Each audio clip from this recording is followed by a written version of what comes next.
Break டவுன்னா என்ன?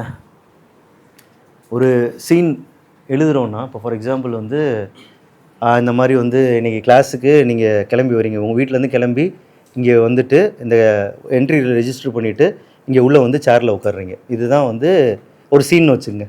Okay, இதில் break டவுன்னா அதை வந்து பல பகுதிகளாக பிரிக்கணும். என்ன மாதிரினா, இதை நடத்துறதுக்கு என்னென்ன விஷயங்கள் தேவை, அதுதான் வந்து components of break down. For example costumes. நீங்கள் என்ன உடையில் அங்கேருந்து கிளம்பி வராரு, இந்த சீனுக்காக என்ன உடையில் கிளம்பி வராரு, சட்டை பேண்ட் போட்டு வராரா, சட்டை பேண்ட் என்ன கலரு, ஓகே, இந்த சட்டை பேண்ட்டை இதுக்கு முன்னாடி வேறு ஏதாச்சும் சீனில் போட்டிருக்காரா, இந்த சட்டை பேண்ட்டை வேறு ஏதாச்சும் சீனில் அவர் போட போகிறாரா, இந்த மாதிரி வந்து காஸ்டியூம்ஸ் அப்படின்னு சொல்லிட்டு அதை வந்து பிரேக் டவுன் பண்ணும். Is wearing a white shirt and peach pant and green shirt. இது வந்து ஒரு எலிமெண்ட்டாக உள்ளே போகும் காஸ்டியூம்ஸ்னு போட்டுட்டு. அவர் கூட வந்து 5 பேர் வராங்கன்னு சீனில் எழுதிருந்துச்சுன்னா அந்த 5 பேர் என்ன காஸ்டியூம் போடுறாங்க, ஸோ காஸ்டியூம்ஸ்னு சொல்லிட்டு ஒரு காலம் போட்டு இது எழுதணும். அடுத்து வந்து இவர் எப்படி வராரு, பைக்கில் வராரா, அப்போ வந்து அந்த சீன் எடுக்கிறதுக்கு ஒரு பைக் தேவைப்படுது.